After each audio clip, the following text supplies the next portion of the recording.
Hello everybody and welcome to episode 9 of the FIFA 21 Charlton Athletic Career Mode here on the TGR HD channel. In today's episode we're going to be finishing off the month of January and most importantly the January transfer window. Will Jason Pearce be heading to Brentford? Are we going to sign a replacement in time? All will be revealed in today's episode. Now today's episode is a bit different than all the other ones as basically I have only recorded the gameplay for this episode. I have not recorded a face cam, and that's because I'm trying out a new format. I'm just going to have the gameplay being played and me doing a voiceover instead of a face cam. So I'm trying it out for this episode. If you guys would like this format to continue for future episodes, then please feel free to let me know in the comments below and I will take that into consideration. I know I've done it with face cam for the majority of the series, but I have found that this format is a lot quicker and it's a lot more easier to make. So if you guys want this to continue, as I say, let me know in the comments below, or if you want me to go back to the old format with facecam, then feel free to let me know. So without any further hesitation, let's dive straight in to this episode. Okay, so we are heading into the next game against Shrewsbury Town in League One. But as you can see, midway through the simulation, there is confirmation that our centre-back and team captain, Jason Pearce, has been sold to Brentford. He has completed his move to the Championship for £610,000. I did say in the previous episode that I needed to get rid of him as quick as I physically could, as he was out of contract in the summer. He needed to go because we had to get as much money out of him as physically possible. Now, with Pearce's departure, as you can see now, we have put Ryan Inniss in the starting 11 ahead of him for now, and our famous Lord Zejin Fujimoto has been promoted to the subs bench in his place in Pearce's absence while we try and get a replacement in, which I didn't really mind because Inniss is still a relatively decent player. Now, as you saw there, we were fiddling about with our transfer budget, giving us a little bit more money to work with, and we are heading into this game on a Tuesday night against Shrewsbury Town, a very cold and rainy night in SE7. A game that realistically we should be winning, as Shrewsbury were quite far down the table. Charlton, obviously, we're fighting for promotion and we're trying to get out of this league as much as we physically could. It was a good opportunity to see Ryan Inniss as well, see if he can step up in Pearce's absence. And we do have a really good opportunity here moments into the game. Chuckson-Ike, who I've had quite a lot of long shots with over the course of this series, but he does fire wide after a good opportunity there from a pass from Johnny Williams. And then we have a corner here in the 17th minute. Johnny Williams fakes a short corner to Harry Anderson. It does actually go short. Anderson chips it in, trying to find a Kennebury, and it is headed away. Fulstakaski now comes up and recovers it. There's some options out wide. He keeps it to Ryan Inniss in the centre, to a Kennebury, to Anderson. He lays it off to Johnny Williams. He tries to find a Kennebury in the penalty area, but Marlon Fossey, the Shrewsbury Town right back, heads it into the back of his own net, and Charlton take the lead just gone the 20th minute mark. Very, very lucky goal, to be fair. Fossey tried to get his head to it, trying to beat Okenabiri to the header, and it was just too good of a cross, too much power into it, and the American has ended up putting it into the back of his own net. But Shrewsbury, yeah, no, they were trying to get back into the game. They tried their most to try and get some shots going, and as you can see there, great tackle from Ryan Inniss. He really stepped up in today's game, of course, given an opportunity in Pearce's absence and him being sold, and Ryan obviously given the chance. We have another short corner here, which is headed on, or tried to be headed on by Chuckson-Ike. It's headed away. Comes out to Marcus Maddison. He finds Dejo Shilaja, who is intercepted, in Shrewsbury now have a chance to counter-attack on the right-hand side. Maddison trying to get back. There's a couple players in the middle, or Shilaja there trying to surge back. They keep going across the right-hand side, keep going. They cross it in, and they actually hit the bar from the resulting cross, which was very, very close. How it didn't fly its way into the back of the net. Then just before half-time, Charlton surging forward here. Kennebury plays in at Maddison. Maddison fake shots past the defender, has a shot, and it is a great save from the Shrewsbury Town keeper. I'm not particularly happy with that in my full kit. I don't know how the game has not fixed that yet. But the resulting free kick, the resulting corner just before half-time is put home by Chuckson-Ike. He does get his goal after a missed opportunity early on from that long shot. He does meet the header from a Johnny Williams cross. Two Johnny Williams' crosses have led to these two goals here. He really was an influential figure in this match against Shrewsbury. They just couldn't cope with him with his crosses, and this is a superb cross, and Chuck's obviously using his height, his strength and his dominance to power his header into the back of the net, and Charlton lead by 2-0 just before half-time. Chuck's 16th goal of the season, and we showed no sign of letting up either, as Anderson is trying to come forward here at the start of the second half. Fulstakaski plays a good ball out left to Williams. He's been a nuisance for Shrewsbury this entire game. He lays it off to Maddison. Maddison then back to Earl. Maddison gets it back off Earl. He plays it inside to Anike. He tries to get past his man, spins him, tries to curl it in, and it is an excellent save from the Shrewsbury Town keeper. We really were constantly hitting them and trying to find this goal. But as I said, in this game, Shrewsbury, they definitely were trying to come forward. They had their chances, but we were just able to deal with them relatively comfortably. But this was a prime example of our defending not being very good, but Amos there with a fantastic save to stop them from getting a goal back. And they kept coming. They kept coming last 18 minutes or so. They were trying to push forward once again. Oshilaja trying to get a tackle in. He gets sort of basically glided past. They play it inside. Ryan Ennis is up against this player here, and they're just trying to get through. They glide past both of them, and an excellent save from Ben Amos once again to keep us in the game. As I said, Shrewsbury, they had their chances. They had their chances, but ultimately they just couldn't get through. And Charlton would eventually close the game off. Washington, the substitute, finds Anike. He finds another substitute, Erhan Oztuma, and he dispatches a beautiful finish into the bottom corner not long after coming off. Oztuma hasn't really scored much in the league this season, but when he has been given his opportunity, he has taken it very well. And that is how the game ended. Charlton finishing 3-0 winners in the end against Shrewsbury. A very, very commanding performance. But now we get on to a very, very big game in the Emirates FA Cup 4th round tie against Preston North End Championship opposition. As you saw there by the lineup, it was a mix. I went with a mix between players from the starting 11 and players from the B team. So Fajirio Kenabiri, Jake Forster-Caskey, those guys got the green light to play, and then also Charlie Kelman, Sejin Fujimoto, Hugo Alvarado. They were given the opportunity to impress me in this fixture, and I have to say it was very tough, even it being on world-class difficulty. And yes, I did have second stringers in the team. It was a very, very difficult game. As you can see there, Scott Sinclair inside the opening 4 minutes, former addict as well, had a good effort there, which was well saved by Alvarado. But Preston, they really were a tough side. They really were a tough side. They came at us constantly, had so many opportunities to break us down, and it was Preston that took the lead. This throw from Ryan Ennis, Forster-Caskey, is brutally challenged by the Preston player here. They cut inside. Daniel Johnson now plays it inside to Alan Brown. Brown looking for options. He finds Johnson again. He cuts inside, tries to play a ball inside, which wasn't the greatest of passes, but they do get it back. Fisher now coming forward into the penalty area. We're trying to get it away. They're holding it up very nicely for Alan Brown. And eventually Scott Sinclair trying to get through here. Forster-Caskey does eventually get it clear. It comes to Charlie Kelman. They cut us out again. It was a very, very tough game for us. For the first opening minutes, we just could not get through at all. We could not break them down whatsoever.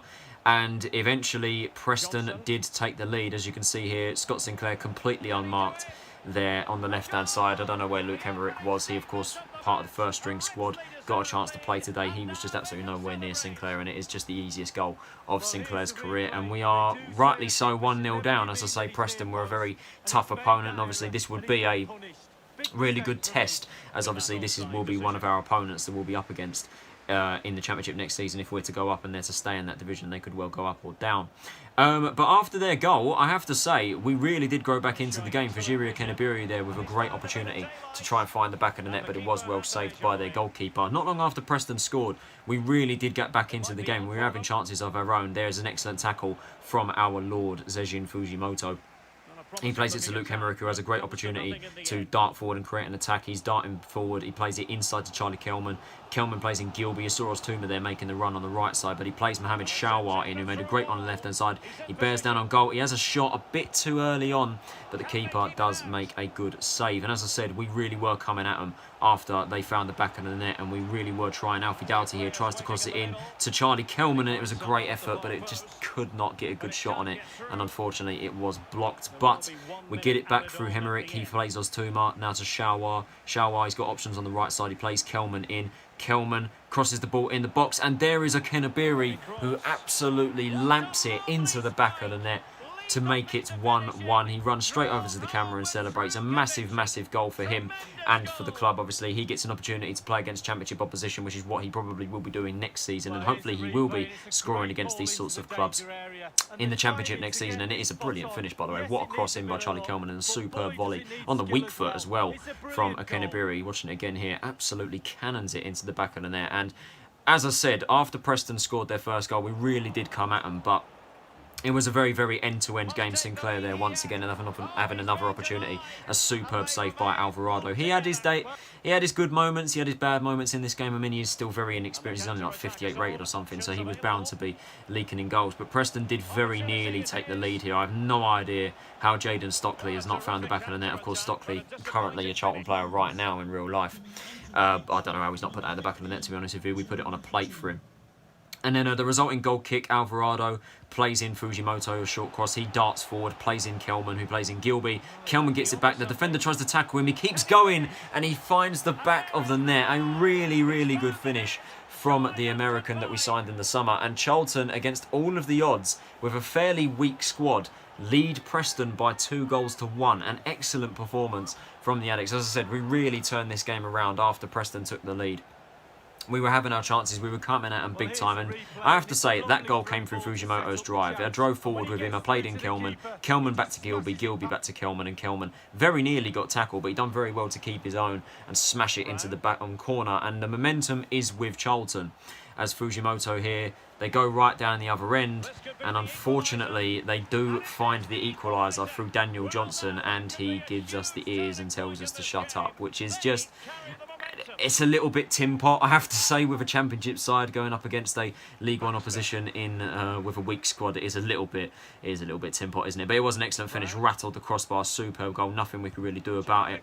And as you can see here in the dying embers of the game, Preston very nearly won it with a superb volley. But that is how the game ended. It ended a 2-2 draw. We'll be going to a replay at Deepdale to see if we can get through to the last 16 of the Emirates FA Cup. But it really was a valiant effort from the team. Obviously, as I said, a mixture of second-string players and the first team. We really did put in a valiant performance. I probably should have won the game through the way that we were playing. And yeah, very, very solid performance. Now, we did receive our first scout report here from our academy scout in Denmark. We didn't really find all that much good talent, if I'm being totally honest with you here. There was this guy here, Asbjorn Skovgaard. I think that's how you say his name, Skovgaard or something like that, I don't know. But he has a valuation of $250,000, so I decided to take him, you know, because obviously his value is quite high. And I also decided to take this guy, Skovgaard as well, who I'm going to assume, well, I'm going to try and assume anyway that these two are brothers, the Skovgaard brothers, but we do take both of them, and these guys we decided to leave in the scout report a little bit longer because they're not really players that I want to bring in at this point in time. And then we do receive a transfer offer from Belenenses, I think in the Portuguese division, for Jake Forster-Caskey, 1.65 million. We do turn this down. Forster-Caskey is not a player that I'm willing to sell at this point in time. We do receive an offer that I am going to take, though, which is a loan offer for Joel Powell. If you saw in the previous episode, I am trying to loan him out. This club here, I'm not entirely sure where they're from. I can't pronounce their names to save their lives. I think they're from Turkey. They wanted to bring him in on a one-year loan with an option to buy. We delegate this to try and bring him in, to try and send him out on a one-year loan. We did initially think about a short-term loan, but we went against that and went with a one-year loan. And then we get another one for our Russian midfielder version of Petr Cech, Roman Stepanenko. Livingston in the Scottish Premier League, they want him on a one-year loan with an option to buy. Once again, like Joel Powell, we delegate it and we try and send him out on a one-year loan, and we'll obviously see later on in the episode how that gets on. And we get into our next game here at the Valley against Northampton Town. We're looking to keep our streak going in the league. We're looking to continue our rich vein of form. We're not too far away from AFC Wimbledon at the top of the league here. And it gets off to a lightning start. What a ball in there by Marcus Maddison. He plays in the top scorer for Jirio Kenabiri, and he dispatches it absolutely brilliantly. A fantastic ball there from Maddison. And Kenabiri, he's going to score in those positions. He's going to score in those positions. He's an absolute poacher. So lethal in front of goal, and he's got over 20 goals for us now this season. Just watching it again, look at that ball there from Maddison. It's so similar to Alwyn Morgan's ball in towards Connor Washington in the final kick of the game against Swindon in real life. Such a good ball, and Kenabiri dispatching it there for his 22nd or 23rd goal of the season, I think that was there. But yeah, this game really was all Charlton. It really was all Charlton, as Chuck Sanike let Johnny Williams run three here. He cuts inside, he has a shot, it is blocked, and Northampton eventually clear it. It comes back out to Forster-Caskey. He plays in Harry Anderson. He plays in Marcus Maddison. Maddison has a go, and it is saved. It was a very tame effort, not a lot of power into it, to be totally honest. We probably could have done a lot better there. Northampton do have a corner here not long after we scored. We do manage to head it away. It falls back to Christopher Masulu. He plays it back into the box, which is blocked. And then, very unorthodox pass there. Big flick on there by him. It comes back to him after a 1-2.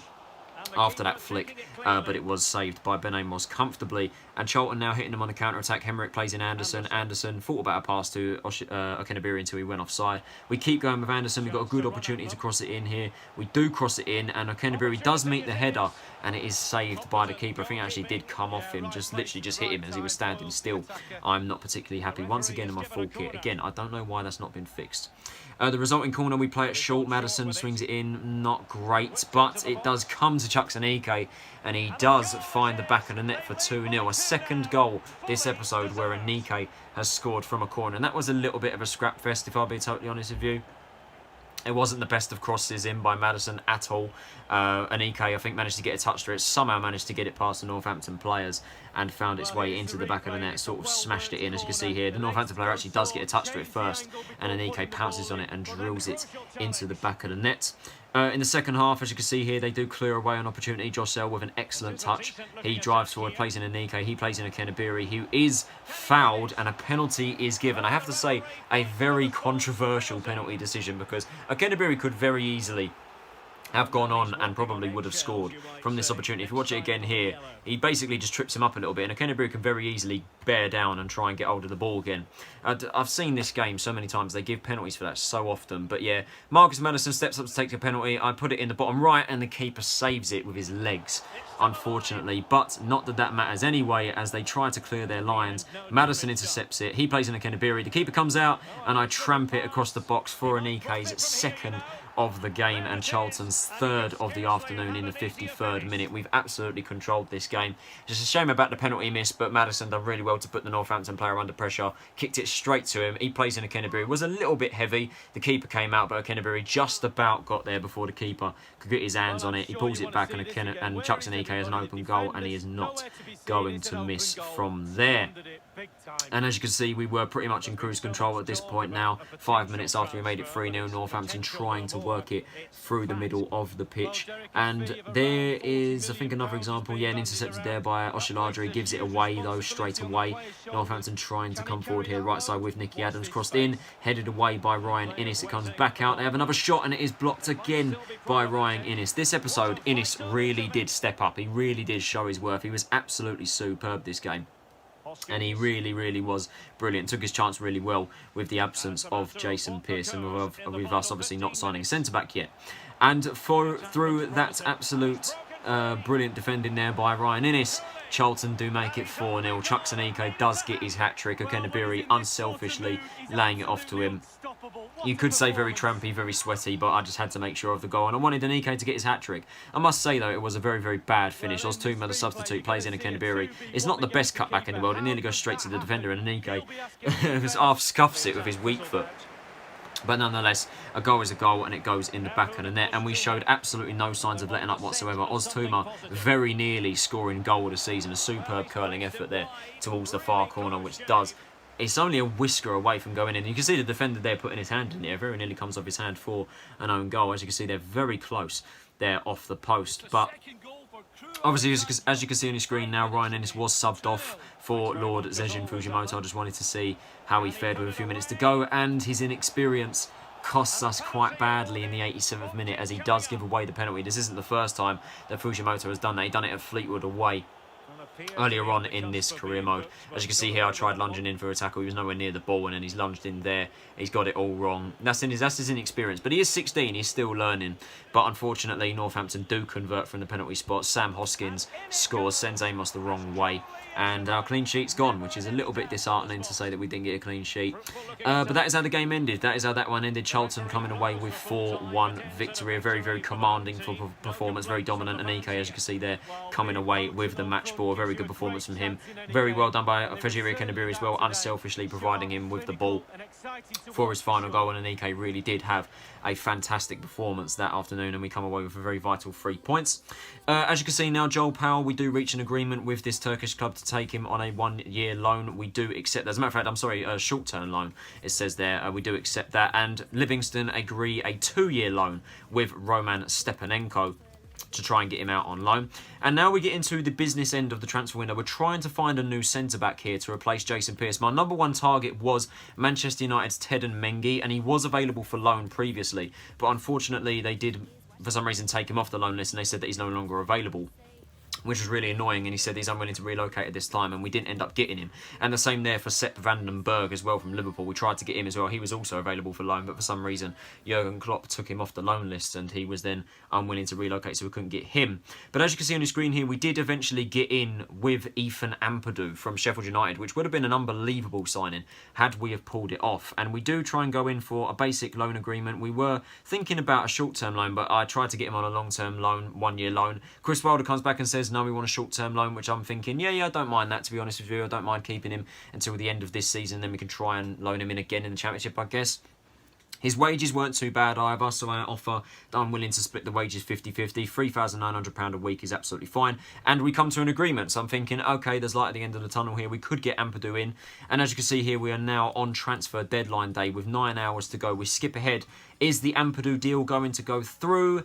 No, it is not. Ethan Ampadu turns us down. He doesn't want to come to League One and go down from the Premier League all the way down to the 3rd tier. And as you can see, just below that, we do receive another kick in the teeth that Joel Powell has rejected the loan proposition to go to Turkey. And at this point, I must admit I was getting a little bit desperate, trying to find some players here. As you can see on the screen here, we tried looking at Jake Clark-Salter from Chelsea, Jimmy Dunn from Burnley, Cameron Carter-Vickers from Tottenham, and they were unwilling to relocate. They didn't want to go, they didn't want to leave whatsoever. We did find this guy, Chris Richards from Bayern Munich II. We tried to loan him in, and they did not want to loan him out either. So we were getting a little bit desperate at this point, I must admit. We were trying to find a centre-back. Here's another one here, Loic B. So from Nottingham Forest. We tried to get him as well, and they were unwilling to let him go as well. So we really were, it was basically panic stations. We were desperately trying to find a centre-back, and I'll be honest, it just wasn't really going well for us on deadline day. We do receive an offer here from Fenerbahce for Johnny Williams for nearly £2 million. We instantly turned that down. Williams is not a player that I'm willing to sell at this point in time. We now cut ahead to us getting into a loan proposition with Leicester City's Wesley Fofana. As you can see here, we do agree a 2-year loan for the Frenchman. I wasn't expecting us to get him anyway because I knew he was slightly higher rated. He would have been a ridiculous signing if we'd have got him in. And we're trying to negotiate his wage. As you can see here, the wage that Fofana is on is absolutely ridiculous. As you can see, he's on like 27.5 grand a week. So I propose a 45-55 split, which Brendan Rodgers does agree. So I'm thinking, okay, there's light at the end of the tunnel with this one. We couldn't quite get Ampadu. Can we get Fofana? No, we can't. We can't get him. He turns us down as well. And at this point, we're just getting so desperate to bring in a defender because our options are very limited, and I didn't really prepare very well for the transfer window. As you can see here, Beijing Guan in the Chinese league offer a couple million for Mohamed Shawar. We decided to turn that down. He's not a player that I'm willing to let go of at this point in time. And we got to the final 2 hours of deadline day, and we go in for this guy, Goncalo Ignaciao from Sporting Lisbon. We're trying to get him on a 2-year loan with an option to buy. He's on basically nothing wages whatsoever. He's on absolutely nothing whatsoever. With £1,300 a week, so we agree a 60-40 split in our favour. We'll pay the majority of the wages. They come back with a £1.4 million transfer sum for us to buy him. We do agree to it at the end because I'm thinking that obviously after 2 years he'll definitely be worth probably more than that valuation. So we've got a bargain there. We're thinking the deal is done, and on the final hour, Ignaciao turns us down. So that means that we haven't got a centre-back in. We have not signed a new centre-back. The amount of targets that we had on our window, none of them wanted to join us at all. You know, Mendy, Vandenberg, Ampadu, Clark-Salter, Dunn, Carter-Vickers, you know, Richards, and then obviously Fofana and then Ignaciao. We had so many problems in this transfer window. You know, no matter how many times we tried to bring in so many different options, we just could not bring in a player. So that does mean that we are now without a Jason Pearce replacement. But then again, that does mean that Ryan Innes has an opportunity to step up and he can prove himself. And of course, the Lord Zezhin Fujimoto will now get some regular minutes. Oh. So that is it for today's episode of Charlton Athletic Career Mode. I hope you guys did enjoy it. If you did, can you possibly leave a like, subscribe if you're new around here, and turn on those post notifications so you're notified of when I post. What did you guys think of this career mode format? Let me know in the comments below. Do you want this to stay or do you want the face cam stuff to come back? Feel free to let me know. Thank you for watching this video, guys. This has been TGR HD. Have a nice day, and I'll see you all in the next episode. Take it easy, stay safe, and I'll see you all later.